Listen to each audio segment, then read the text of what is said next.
সকলের কাছেই খুব কমন এবং ট্রেন্ডি একটি শব্দ, তাই না? ছোট থেকে বড় সবাই বোধহয় ফলোয়ার্সের জন্য মুখিয়ে থাকে। আজ সিস্টার নিবেদিতা ইউনিভার্সিটি স্টলে ক্লিক অরিজিনালসের ফলোয়ার্স এর ক্রিউ এবং কাজরা হাজির ছিলেন। শুনবো তাদের মুখ থেকেই তারা কি বললেন @ফলোয়ার্সের ব্যাপারে। এই যে কনসেপ্টটা রয়েছে সেটা আমাদের রেগুলার একটা কনসেপ্ট, মানে এটা এতটাই পার্ট অফ আওয়ার লাইফ নাও। এই সোশ্যাল মিডিয়া বলো, ফলোয়ার্স বলো, এই কত লাইক হলো, কে কে কমেন্ট করলো, কে কে কী বললো, সবার মন্তব্য, এই যে আমরা এটা জানতে চাই, সবাই বলে এটা সোশ্যাল মিডিয়াতে।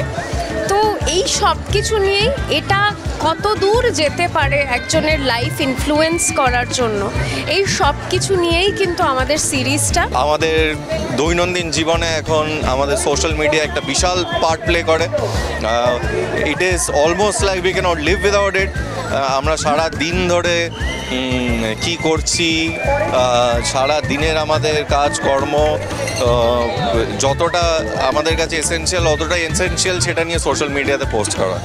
তো সেটার অবভিয়াসলি নানান দিক আছে, সেই নানান রকম দিক নিয়েই আমাদের এই ওটিটিতে আসছে, ক্লিক ওটিটিতে ওয়েব সিরিজটি আসছে যেটার নাম ফলোয়ার্স। তো আমাদের সিরিজের নাম হচ্ছে @ফলোয়ার্স। আর আমার মনে হয় এই ফলোয়ার্স ব্যাপারটা এখন খুব ট্রেন্ডিং, তাই তো? এটা একটা ট্র্যাপ যেখানে আমরা সবাই ফেসে রয়েছি। তো এটার অ্যাডভান্টেজ কি, ডিসঅ্যাডভান্টেজ কি, এটা নিয়ে ফিল্মটা 14 ফেব্রুয়ারি রিলিজ করছে @ফলোয়ার্স বলে একটা সিরিজ।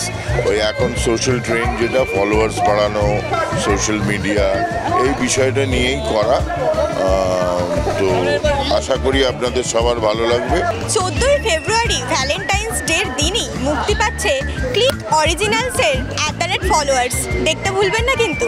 ক্যামেরায় দিবান্তিকার সাথে সূচনা, বুক ফেয়ার ডায়েরিজ।